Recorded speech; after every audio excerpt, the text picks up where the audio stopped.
ओम शांति। आज की मुरली है 12-10-22 की।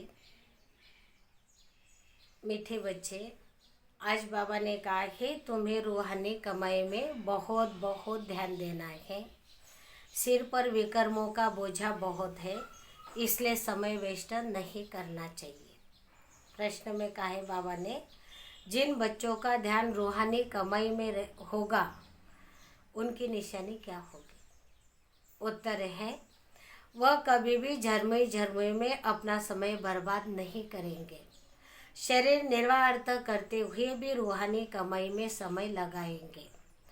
सुबह उठते बहुत बहुत प्यार से बाप को याद करेंगे। याद से आत्मा उड़ती रहेगी। वह बाप समान रहमदिल बन अपने ऊपर और सर्व के ऊपर रहम करेंगे।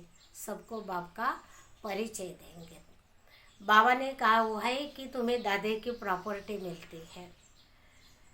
तो दादा हमारा शिव बाबा है, हम ब्रह्मा के बच्चे, तो शिव हमारा दादा। जैसे लौकिक में दादे की प्रॉपर्टी होती है, तो आज बाबा ने लौकिक दादे को भी कहा है कि लौकिक दादे को प्रॉपर्टी होती है, बाप की नहीं होती। वैसे यहाँ पर पारलौकिक बाप माना दादा शिव बाबा की हमें प्रॉपर्टी मिलती। तो तुम्हें दादे को भी याद करना है, तुम्हें बाप का परिचय हर एक को देना है।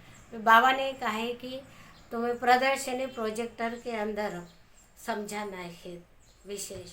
उसके अंदर बाबा ने कहा हुआ है कि स्लाइड के अंदर भी तुम्हें समझाना है। बाबा ने कहा है कि प्रदर्शनी प्रोजेक्टर या स्लाइड के अंदर बड़े बड़ों को बुलाना चाहिए, ओपनिंग लेनी चाहिए। उसके अंदर बाबा ने कहा है कि टिकट होता है, तो टिकट नॉमिनल हो। बाबा ने कहा तो शुरू में टिकट हो, बाकी बाद में जनरल कर देना चाहिए, माना कोई भी आए और समझे। फिर उसके अंदर बाबा ने कहा हुआ है कि तुम्हें अपना टाइम वेस्ट नहीं करना है, क्योंकि छोटी छोटी बातों में हमारा टाइम जाता है, तो जिसके कारण ये भी एक जैसे आत्मा के ऊपर बोझ चढ़ जाता है।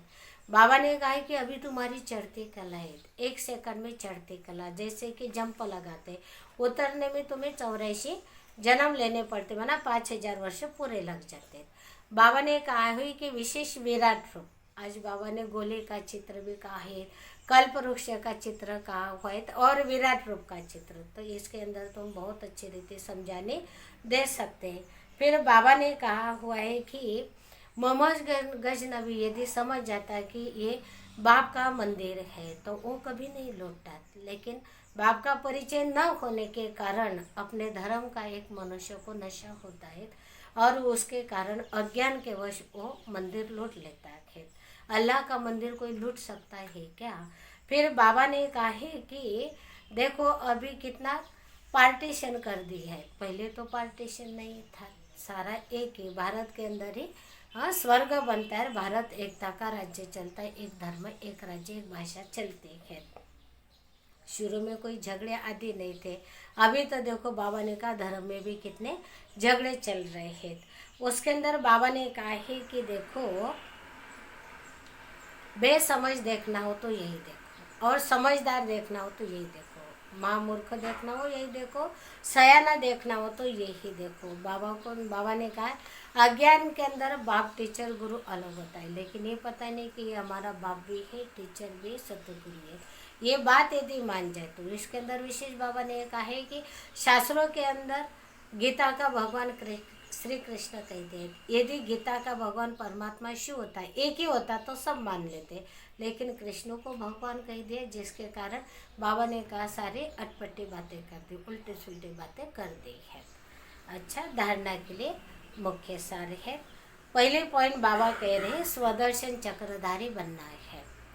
हम ब्राह्मण चोटी ही ईश्वरीय संप्रदाय के हैं, इस नशे में रहना है। दूसरी पॉइंट, अपना समय बाप की याद में सफल करना है, रूहानी सर्विस में बिजी रहना है, बाप पर पूरा पूरा बलिहार जाना है। वरदान में कहा है एक रस स्थिति के आसन पर मन बुद्धि को बिठाने वाले सच्चे तपस्वी भव। जब हम मन बुद्धि के आसन पर बैठ जाते हैं तो हमारी स्थिति एक रस एकाग्र, बाबा ने विशेष का एक रस स्थिति, और फरिश्ते के आसन पर जो यहाँ बैठकर तपस्या करते हैं वही सत्व के अंदर राशि आसन पर राज्य करेंगे। तो यहाँ हमें वो नशा रखना है कि हम तपस्वी हैं, ईश्वरी संप्रदाय के हैं, ब्राह्मण विशेष ब्राह्मण कुल के हैं। फिर बाबा ने कहा है कि स्लोगन के अंदर दूसरे के विचारों को अपने विचारों के से मिलाकर सर्व को सम्मान देना ही माननीय बनना है। हम अपने विचारों के साथ साथ दूसरों के विचार मिलाते हैं तो ऑटोमेटिक हमें सम्मान मिलता है, सम्मान मांगना नहीं पड़ता है। अच्छा, ओम शांति।